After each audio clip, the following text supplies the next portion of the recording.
Shall we? Wilhelm Reich, November the 3rd, 1957, found, I'm not sure, I might have got this wrong, I think I might need to change this slide. He was found dead in his prison cell.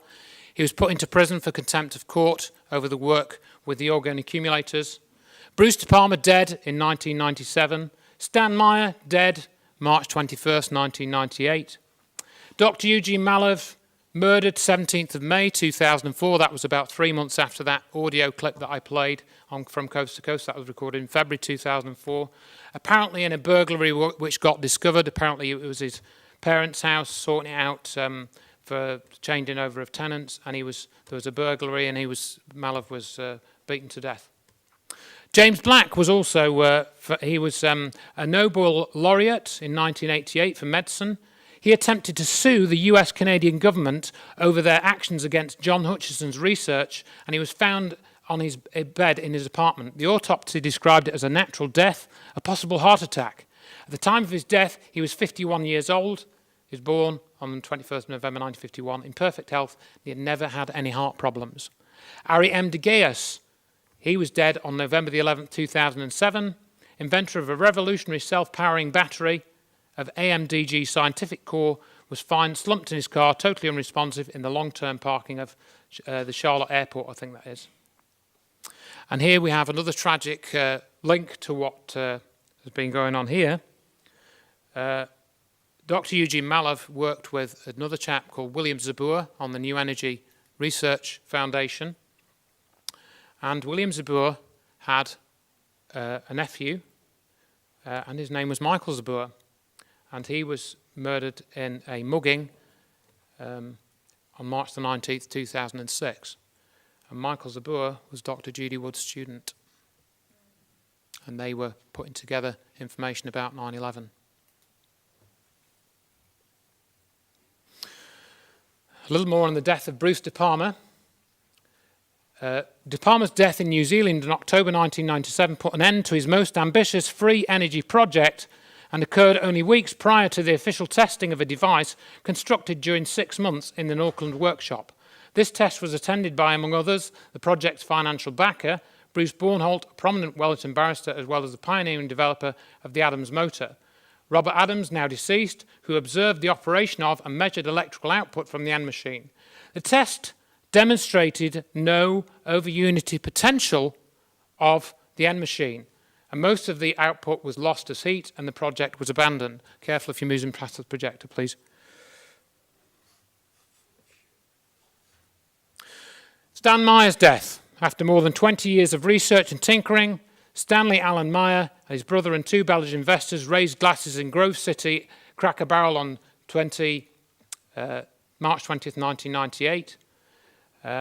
He took a sip of cranberry juice, then he grabbed his neck, bolted out of the door, dropped to his knees, vomited violently.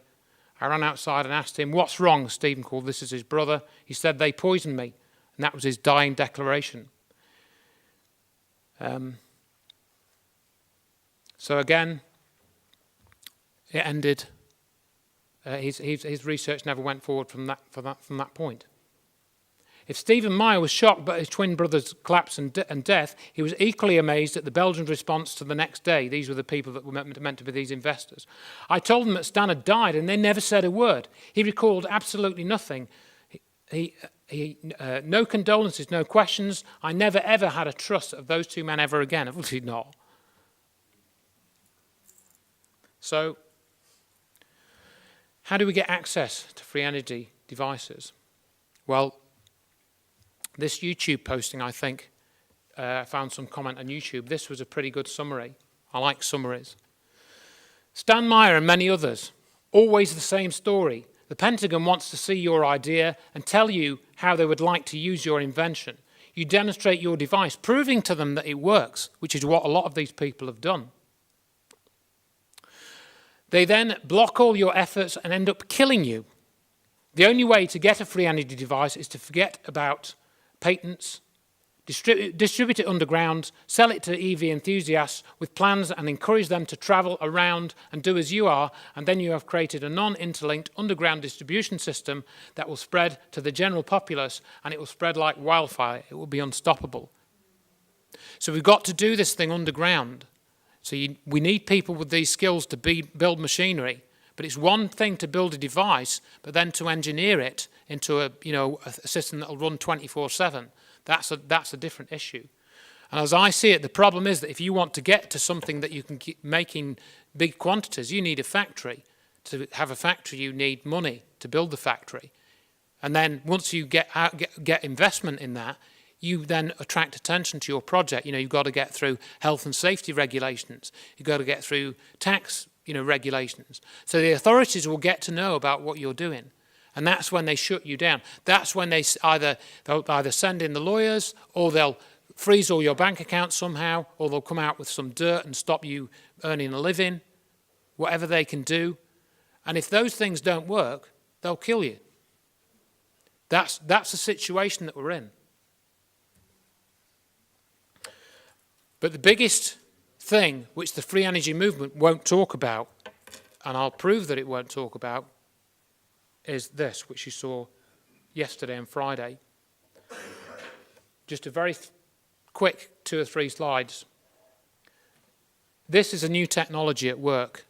This is energy technology which the people that Eisenhower was referring to, this secret group, whoever they are, they know about this. Where did the buildings go? They were turned to dust in 20 seconds, 10 seconds each, less than that. I'm not going to go through all of this, of course. No appreciable heat. Stan Meyer's cell, no appreciable heat. Cold fusion, very little heat.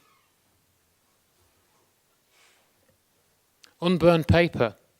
What technology can do this? What kind of destruction can happen like this with no appreciable heat?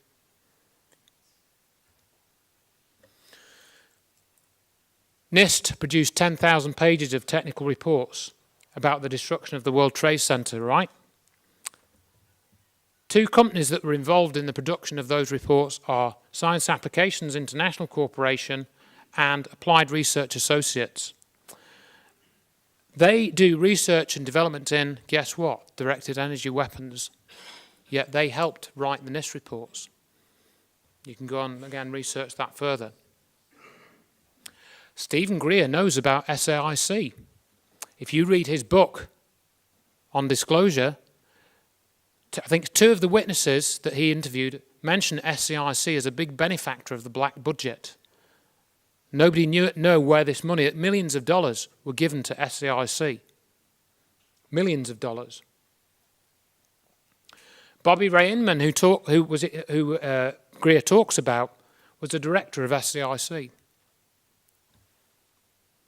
And these... I haven't got time to play the audio clip because we're nearly out of time. Last year in Amsterdam, Richard Hoagland presented Dr. Judy Wood's research for an hour and a half in his presentation.